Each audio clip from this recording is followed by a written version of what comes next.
Melissa Norris here. You're listening to the Dragging Alaska podcast, where David Bays and I sit down with candidates running for governor, Senate, and House to talk about one issue: trawl fishing in Alaska. It's one of the most talked about topics in this year's elections, and our goal is simple: help Alaskans understand where each candidate stands and what they plan to do about it.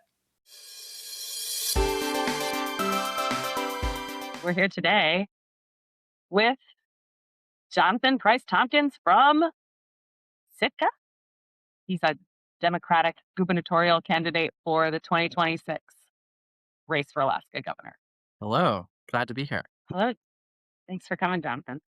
So, would you share with our audience today your position as governor candidate on trawl fishing in Alaska and sort of how you feel about all of that? I grew up in Sitka, and so I think there's a certain set of values that you get growing up in a coastal and fishing community in Alaska. And the value I think that comes to mind is a lot of respect for the resource and wanting to conserve the resource, make sure it is around for future generations and avoid waste. And I think also another value that's really important to me is making sure that the people who are closest to the resource are given the ability to harvest the resource and access. And so that means Alaskans, I think, should have a lot of say in how fish in Alaska are caught and how fish in Alaska are managed. And those are the values I grew up with in Sitka, which is a sport fishing town, a subsistence fishing town, a commercial fishing town. Um, and I grew up in Sitka. I went into the legislature young. I was 23 when I was first elected. I served for 10 years. In advance of this interview, I was going through some of my work in the legislature because I was, from day one very involved on fisheries issues. And I've always been concerned about bycatch. All Alaskans, I think, are pretty concerned about bycatch. In fairness, trawlers are concerned about bycatch, and um, um, and I think there's management calls that you have to make in terms of what it means to conserve the resource and what it means to reduce bycatch. And um, over my 10 years in the legislature, this was one of the issues I worked on most. I was looking at various letters that I and my office wrote and got other legislators to sign on. And, 2013, um, wrote a sign on letter for Chinook salmon bycatch in the North Pacific Council that had 11 signatories. 2020, we wrote another sign on letter that picked up 9 signatories around halibut bycatch in abundance. 2021, very active on abundance-based management in the Bering Sea. Um, and 2015, did another letter around bycatch in the Bering Sea as well. And so this was like a through line issue for me over my 10 years. It's been fascinating to watch this blow up in the last 1 to 3 years where, suddenly, almost nobody in the capital could have told you what the North Pacific Fishery Management Council was in 2014.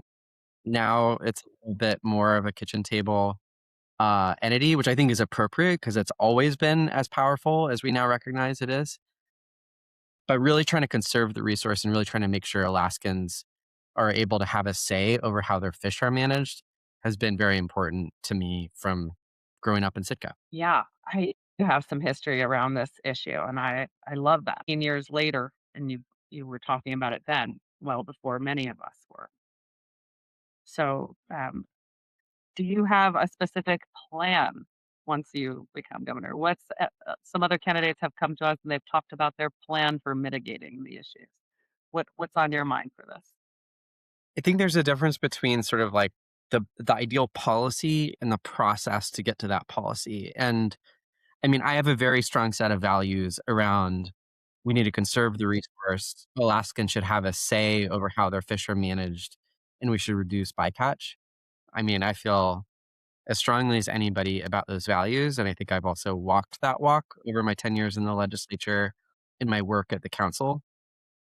And also, not either or, but and also, I think, like, the process by which you're able to advance those values into policy is really important. And a worry I have as there's greater awareness about bycatch and trawling and some of these fisheries management issues is that there's sort of a political frenzy and, you know, people who haven't taken the time to really understand the nuances and the complexity around fisheries management, how the process works, are like kind of coming in hot with these like bombastic proposals that are maybe like maybe they're well intentioned.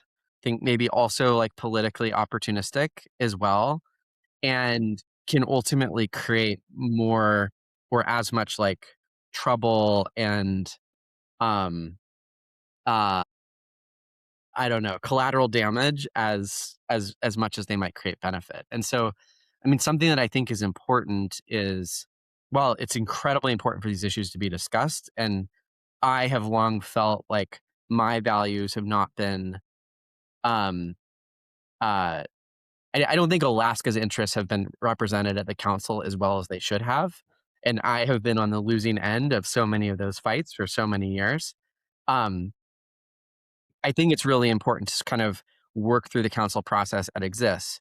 So, like, if I am governor, I think it's really like the primary mechanism that the governor should be advancing policy change at the council is through the nominations the governor makes and nominating really good people, ideally with aligned values, and then allowing them to sort of work through the incredible complexity and nuance of fisheries management rather than like, offering an edict from on high and like kind of, I don't know, like, saying like, this is how it's going to be. So I think having that intermediate layer of people who really understand fisheries and nominating those people to help make the policy is really important. And the governor should have, I think, a layer of remove from the process. Like, really important to name the values, but but the council should be allowed to sort of figure out the specifics. Yeah, I think we see people get confused. Well, there's a sense of urgency that people want it to stop tomorrow, and ethically, maybe certain parts of it should, but you're right. We do have this NPFMC process that we have to go through. And I think really the best that any governor can do is say that they're going to use those 6 nominations to get people that at least don't work for trawl companies, even if they're neutral, but maybe not employed by the company, or maybe not all of them employed. And then, just start putting forward common sense rules. And then it goes into that NOAA machine of federal agency, everything that grinds it up and chews it out and spits it out and makes it into policy. And then it has to get past the Secretary of Commerce in the end. But I think the problem we've seen so far or recently is that the governor hasn't even been willing to make that first step. Like, hey, this really doesn't make sense. Why are you doing this? And now we've come up with a dozen things where it's like, this doesn't make sense. This doesn't make sense.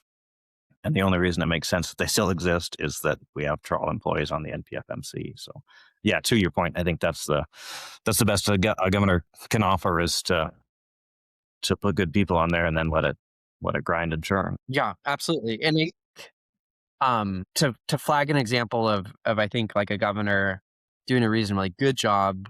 I mean, like, Governor Walker appointed, I think, some really strong North Pacific Council members, or nominated some really strong people. Teresa Peterson in Kodiak, Buck Lakaitis in Homer. I mean, I worked to rally support for both of those nominations as a legislator. And I think they care about the resource, they care about conservation, they care about reducing bycatch, and they want to make sure that Alaska benefits from its fisheries resource. Sure. Is your goal to reduce the number of trawl representatives on the NPFMC directly? I I want to see people on the council who have these values. And I think there should be more user group diversity than currently exists on the council. I mean, the trawl industry is an industry, I think, even though I often disagree with their policy perspective, Like, I think they should have a voice on the council. I don't think they should dominate the council. And I think there has not really been balance on the like, by almost any measure. There's not the balance I would hope to see on the council in years past. And as governor, I would want to see that balance on the council. I mean, same thing with Board of Fish. Like, I don't think any one user group should, completely dominate that body. There should be different perspectives. I don't think there's been balance on the council. I would like to see there be more balance on the council. Yeah, I think one of the interesting things that gets kind of glossed over is that a lot of people don't realize that almost half the council is made up of like non-Alaskan people. There's a federal rep, an Oregon rep, and then 3 from Washington. And so what we've seen historically is that the best way for Oregon and Washington to make money off of Alaska fisheries lately is to keep regs on trawl looser, essentially, or keep those boats fishing. And so that's where it gets into this interesting thing of like all Alaskans want to have balance and like be inclusive on our seats, but there just has to be that acknowledgement that there's 5 other ones that are almost always like pre-stamped pro trawl, so that's where the governor gets in this weird balancing act of, on one hand it's equity, but on the other hand there's like this realism that half of them are already of that persuasion, or seem to be. So Yeah, I that really resonates with me. I mean, like, the way the North Pacific Council was set up under federal law is like, okay, you've got Oregon has a seat on the waters off Alaska, and Washington has multiple seats on the waters off mhm. Alaska. And like, that's fine and good. And even though I disagree often with the perspective of those Washington and Oregon delegations, like, they're going to advocate their own self-interest. And like, just as they do that, like, we should be darn sure that the people who are representing Alaska seats have Alaska's interests at heart. And I think it's very clear what Alaskans think about how fisheries should be managed. They want to see a conservation first mindset. They want to see reduced bycatch, and they want to make sure like we Alaskans benefit from the resource. And I think there's a lot of room for improvement there in terms of advancing that perspective on the council. Yeah, I think another really interesting thing that comes up, or it came up in like that halibut ABM, abundance-based management of halibut in the Bering Sea, is that there's requirements in the Magnuson-Stevens Act that affected communities be analyzed whenever they make a new rule. So if they reduce bycatch or they make more bycatch, whatever it is, they're supposed to look at the communities on the fishing grounds or near the fishing grounds. And so what we saw come out of that, which is applied to all these regs, is that they sometimes consider Seattle, Washington to be an affected community, even if the trawl is happening, 10 miles from the harbor entrance in St. Paul in the middle of the Bering Sea. So like you'd said kind of in your opening deal, like to make sure that Alaskan communities get the impact from it. And that there again is one of those that's a list of the dozen things that the NPFMC does that just doesn't quite make sense, where a layman would never consider Seattle to be an impacted community in the same way that something on the Bering Sea is, but it still flies through there, because Charles had a majority for a while. And that's like, I mean, I think that's why it's so important you have people on council who have the right set of values. Like, under Magnuson-Stevens Act, they're the 10 national standards that the council has to make policy with. And I think what you're describing as National Standard 8, David, communities, which I think is an incredibly important standard. Like, the Mm-hmm. communities by the resource should be able to benefit and steward that resource. I think that's a value that most people share. And I mean, I distinctly remember how when space management in Bering Sea, December 2021 was the meeting. And, you're like looking at St. Paul Island, their primary means of economic livelihood, not to mention a tradition from time immemorial of like traditional Mm-hmm. and subsistence harvest, like being potentially totally shut down from being able to harvest Mm-hmm. halibut because of bycatch impacts. And I mean, we moved heaven and earth that council meeting to try to get the Mm-hmm. outcome that we wanted. And I can tell you, I mean, the Dunleavy administration was not looking, they were not sympathetic to the perspective of St. Paul initially. And it took a lot of political pressure. I mean, my office like wrote a sign on letter and we got signatories from Kenai River Sports Fishing Association, Alaska Outdoor Council to like Alaska Wildlife Alliance on the left, like a complete spectrum. And like Mhm. only when that letter hit did it like really, kind of create the political pressure that like, hey, you need to listen to Alaskans on this issue and make sure our voice is heard at the council. And like only then did the council kind of change course and adopt the halibut ABM policy that we now have, fortunately, which I think is like a vast improvement over where we were before. But like getting back to that national standard, it's like communities need to have a voice in this, and it's Alaska communities. We're the ones who are by the resource. Yeah, I think you've done really good in leading on like so we get into this constant conversation ever since this started from our local legislators of, those are the people we have the most contact with in our own communities. It's hard to talk to Sullivan or Murkowski or Begich, but we run into Sarah Vance and Homer in the coffee shop type thing. Anyways, we've just had this repeated feedback from most of the legislators of we can't do anything that's a federal issue, like cutting us off kind of mid-sentence to say, oh, that's the feds.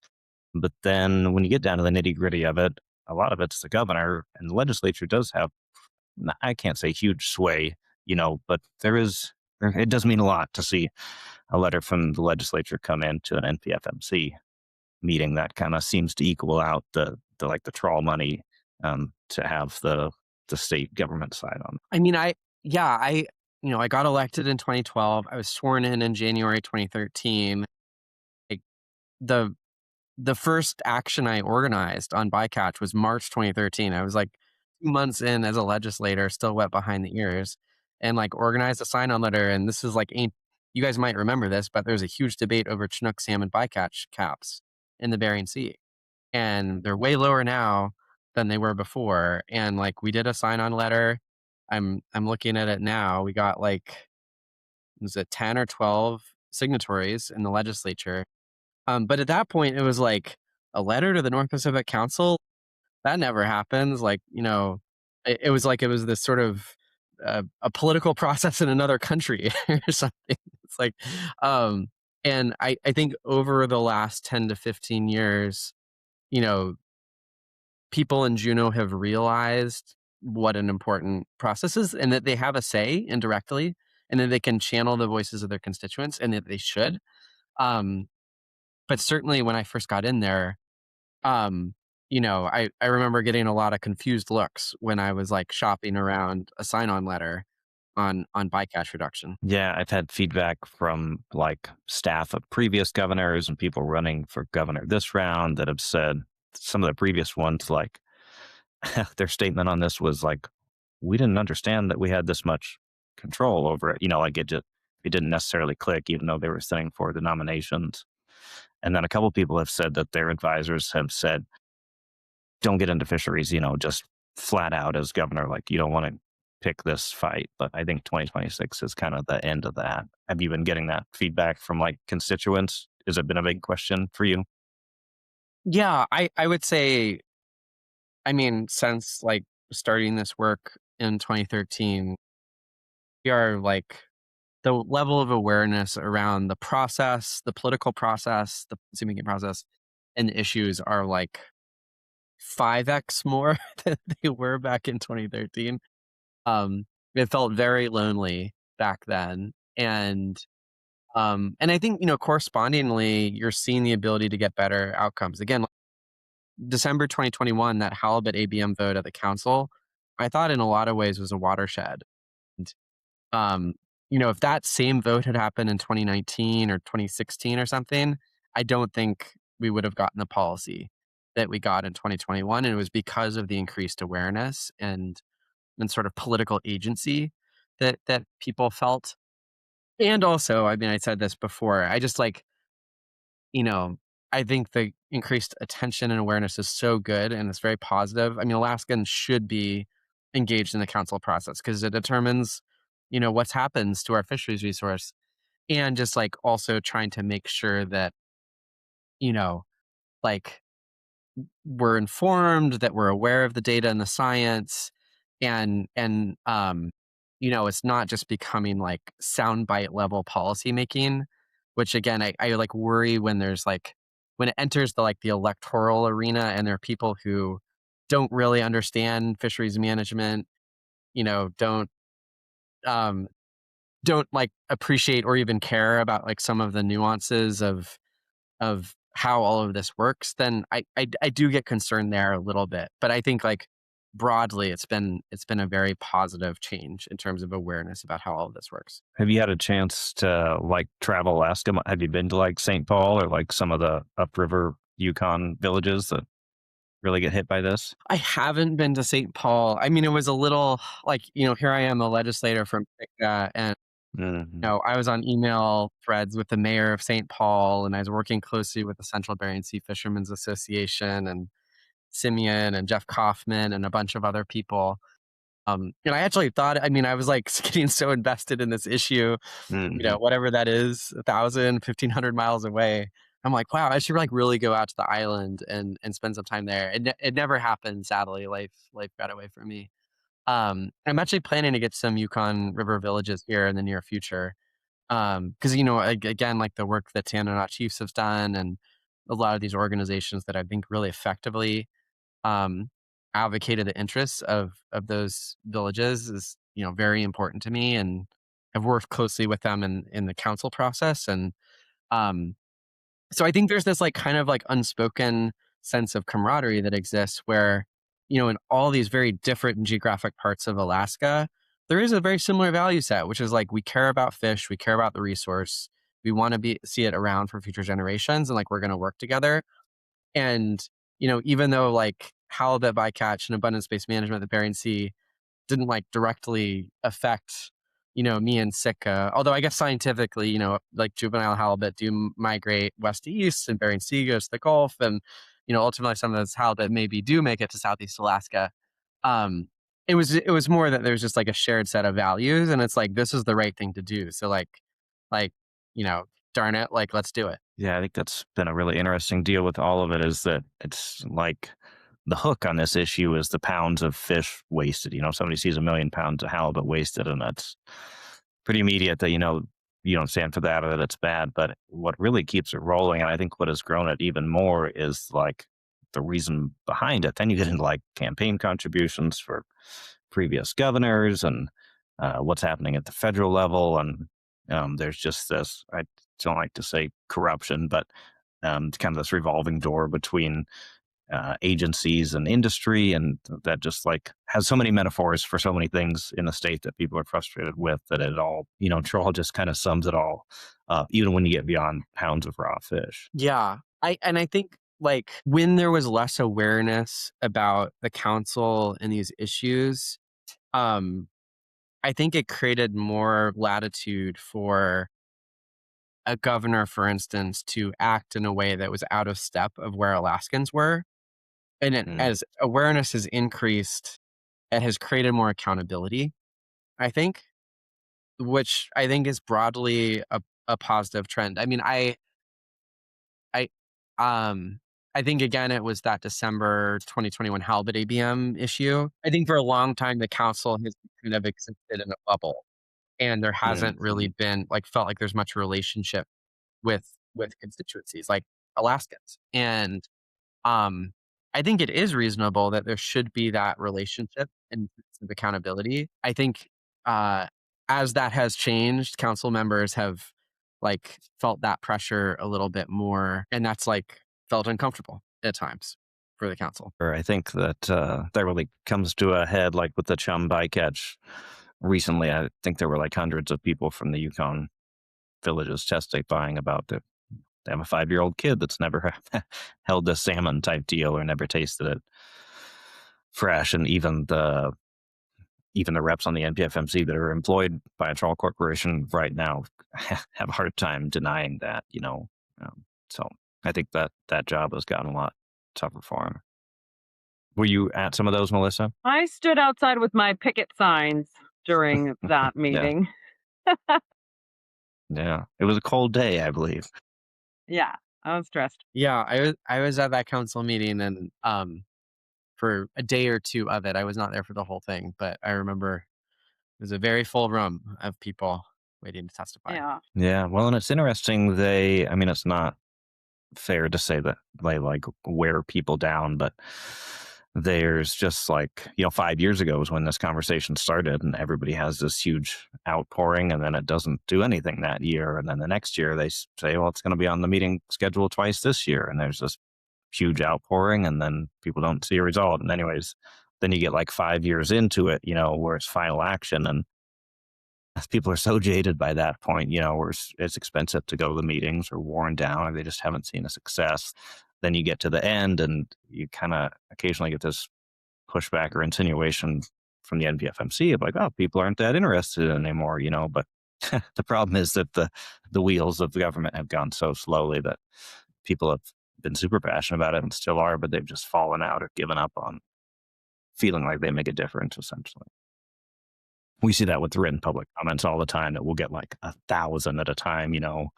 This happened with like the DEIS on Chum Bycatches. NOAA was asking for public comments on it for 6 months or whatever, and then that ended, and then the NPFMC asked for public comments on it, and they don't necessarily switch over all the comments from this side into the next side, so it just like resets this clock. But for people to write the same letter twice to what they perceive as the same organization just wears on them, essentially. Yeah.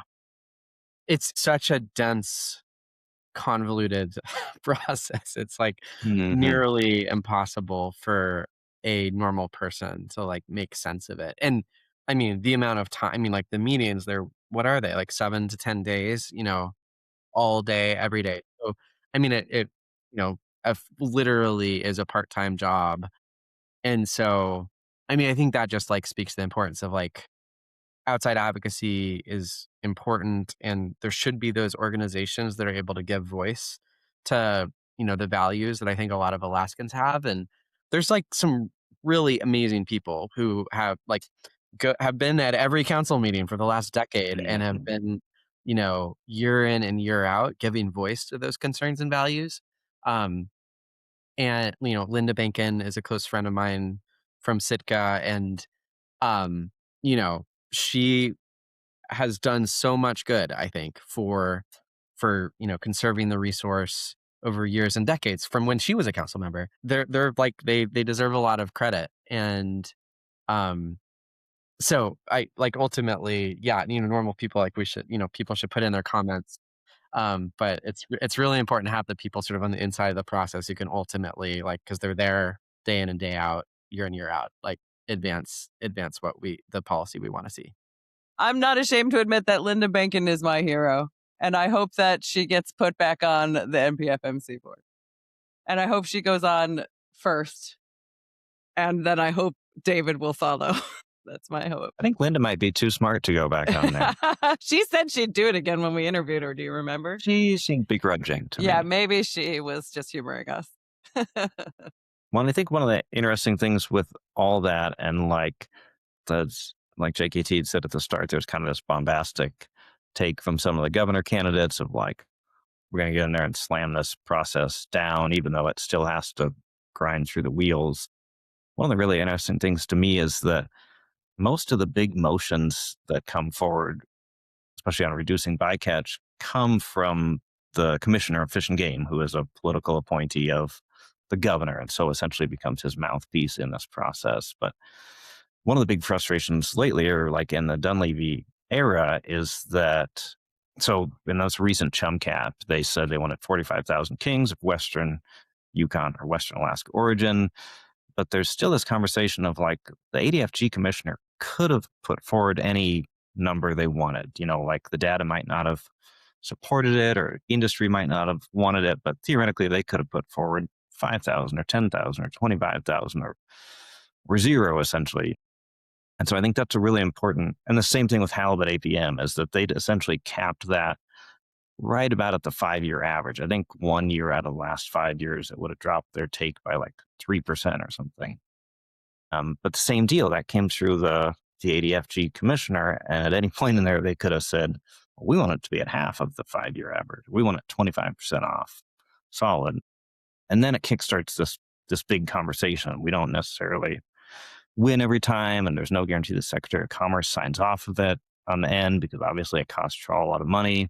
But I think there is this big push through Alaskans that they want to see an ADFG commissioner that will take that on and say, hey, if the people on the Yukon have zero chums and kings, then 45,000 is too many, like let's start at 10 and negotiate from there or whatever it may be. So I think that's something you're going to run into as like headwinds along the way. And I think that's why the bombastic version has been so popular, is people are frustrated with the current one. That's like, let's just kind of cap it at the average or the historical norm that doesn't necessarily save fish year to year. Yeah, yeah. I mean, that makes sense to me. I mean, I think it really just gets back to like, who is Alaska's council delegation? And if you have a set of folks on council who I think are more in step with where Alaskans are, you're going to see better policy out of the council.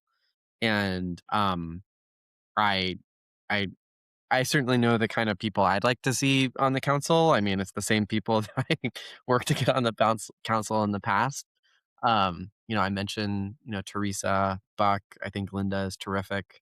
I mean, there are a lot of Alaskans who really understand the process. I think would be great council members and have even tried to get on themselves. But unsuccessful because they didn't have the support from generally our current governor. And Yeah, and then sadly, like, because of the lack of progress at the council, then that leaves people like starting to throw out these super bombastic things. And I think what I Mhm. worry about is that will again, like, we really want to preserve, like, ideally the integrity of the process, like a science-based process. And when like kind of uninformed stuff gets like grenades start to get thrown into the arena, I think it has the risk of creating like actually like doing a disservice to some of the outcomes that we want to advance. And like, you know, it's a highly specific and technical process. Like, all of this is created under federal law.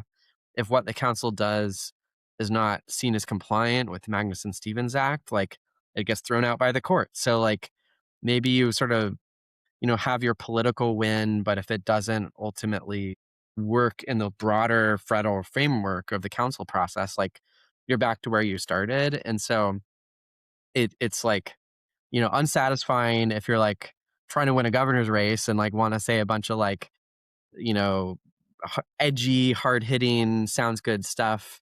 But, ultimately, like, taking a methodical, science based approach, having good people advance the policy, I think is the real path to like lasting change. Yeah, I think it'll be interesting to see, like, if we come up with more essentially contentious NPFMC motions under a new governor, is that there's this acknowledgement that it won't necessarily make it through the federal process, and there's this acknowledgement the Secretary of Commerce won't sign off on it.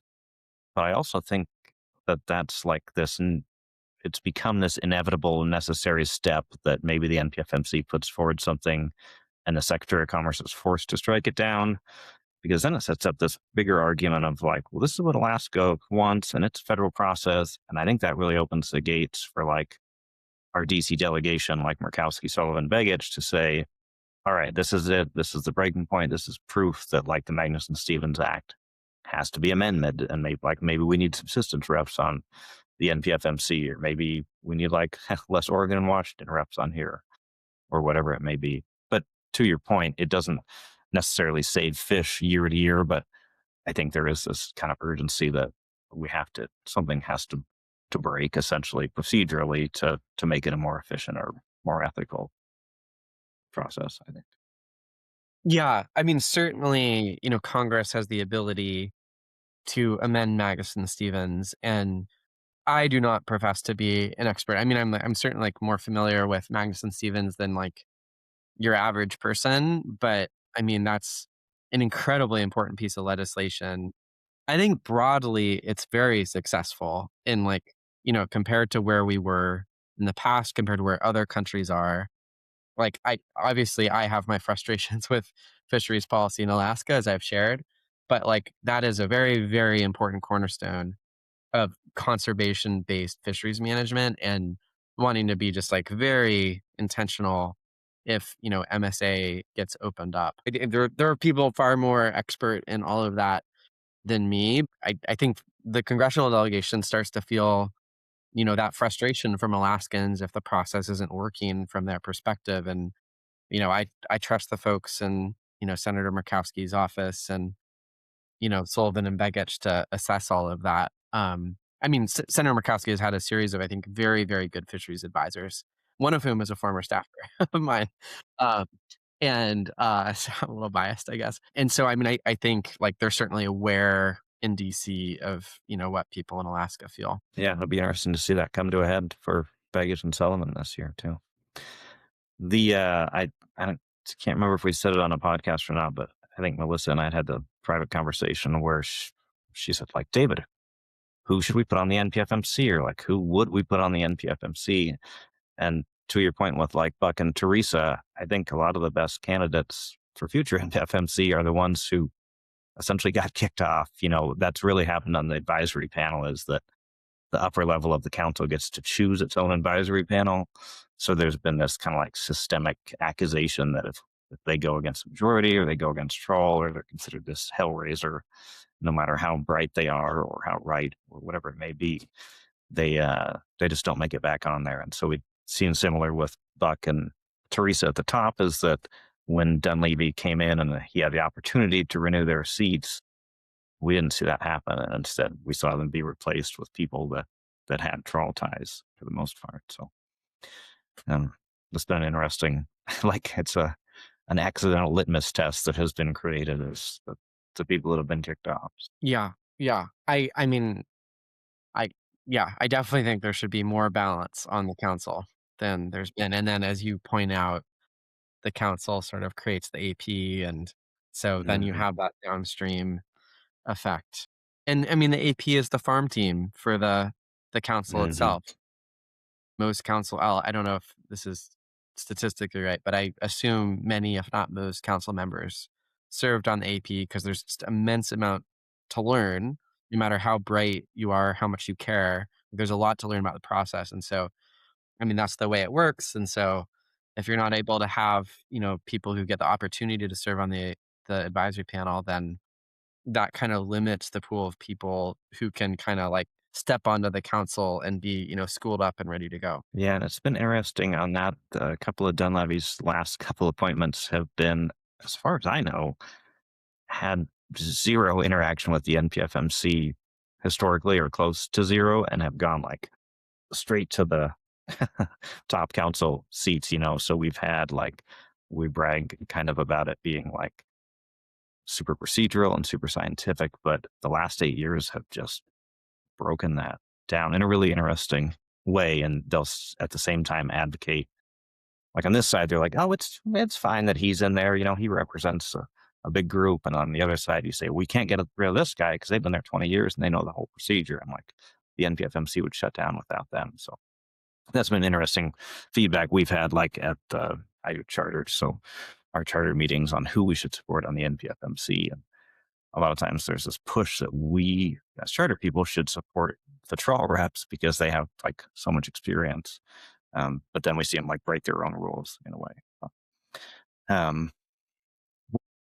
JKT. So if you are elected as governor and then you do your thing to help reset the NPFMC board and get the folks who believe in sustainability first, Alaska first, in place, are you okay with your actions resulting in a full ban on trawl? A full ban on trawl. I think it's a gear group that is going to continue to exist in Alaska. And midwater trawling, I think, has much less habitat impact than bottom trawling.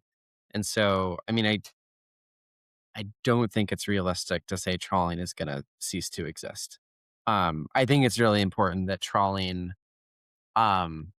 is well regulated, that there's strong and robust sideboards on bycatch and habitat impact. And I think, like, broadly, the resource should be managed so that Alaskans benefit. But, in federal waters, I don't think it is realistic to say, trawling is going to cease to exist. Which maybe that's a unpopular thing to say, but I think that's kind of an honest position. Well, I think what's like feeding into that question for us is that we've run into stuff with, like, they say the midwater nets in the Bering Sea are on the seafloor 40 to 100% of the time. and they fish in areas where bottom trawl is banned. So what playing in the back of my mind, at least when we ask this question, is if your ADFG commissioner put this forward to say that if a midwater net is on bottom, it's going to have to be regulated like a bottom trawl. Like it can continue to fish where bottom trawls fish, but it can't fish in areas close to that. But when trawl sees that proposal come along, they immediately go to this stance of, well, that's it. We're done. You guys just put us out of business with a single swipe of a pen by saying the midwater nets have to be midwater. And so that, I think, is the background to that question is if your ADFG commissioner, the people you put forward say that midwater nets have to stay midwater, and it does result in trawl going out of business, is that something that you can like deal with or continue to support even with that like kind of fear mongering sky is falling threat from trawl?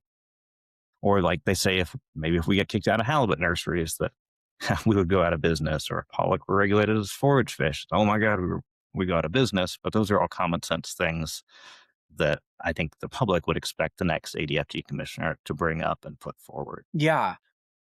I feel pretty strongly pelagic trawl or midwater trawl should be pelagic in midwater. And so I like, the right now, given what I know, there need to be changes to make sure that midwater nets don't hit the bottom. I mean, I just have so much concern about habitat impact with bottom Mhm. trawling. I'm not sure science truly knows the sum impacts over years and decades of bottom trawling, what that does to habitat and the resource. And I think, it just makes sense to be conservative about it. So um I think the trawl industry has demonstrated the ability to innovate. And I think in past proposals, before council that impose bycatch caps or XYZ, there's, often a response oh my gosh, this is going to have, it's going to really, adversely affect us in the following ways. But it happens and there's adaptation and those worst case scenarios economically don't come to pass. Um, so I mean, I think it's important, there's that conservation principle is able to carry the day and that you're able to stop, reduce or eliminate those bottom benthic habitat impacts for midwater trawl. That's really, really important to me. And also, like the pain needs to be shared. And Alaskans are feeling a ton of pain. I was in Bethel last week, talk with anybody on the Kuskokwim River, talk with on the Yukon River. I mean, in Southeast Alaska. Um, we've felt the hit on the resource, and I I don't accept the notion I think Alaskans are feeling a lot of pain and sacrificing a lot when it comes to how the resource is managed. And I don't think we should be the only ones who feel that. Yeah. Hard to argue there. I guess our last question for you is do you plan to accept any campaign donations from trawl related interests? I don't believe I've taken any. And um I I don't think I think the optics of it are not great. I don't think I am on their the industry's contribution list because of everything. I mean, being active in the council process and generally being on the other side of these issues and these nominations and so on and so forth. Um, so I think that's maybe the reason why no contributions have, from Trident or whomever have found their way to me. Um, and so I don't think I would like to take any, because I think it, given how Alaskans are so concerned about their fisheries, it creates I don't think it would create a sense of trust in who they're electing for governor. Yeah. So like Nick Begich had famously ish pointed out that like if it was identified that he had received money from Troll, that he would give it back, like do a post with a letter, a return address type thing. Is that something you would be accepting of as policy or? Yeah, I think potentially so. honestly, because it hasn't happened yet, I haven't considered it, but yeah, I Yeah. would avoid taking contributions from the sector. Yeah. Well, we'd love to talk with you again as we get closer, and sorry to run you into the time clock here. So thank you for being forthcoming with us today. And I have a lot more questions, so we got to regroup again. That sounds great. Yeah, really appreciate you both having me.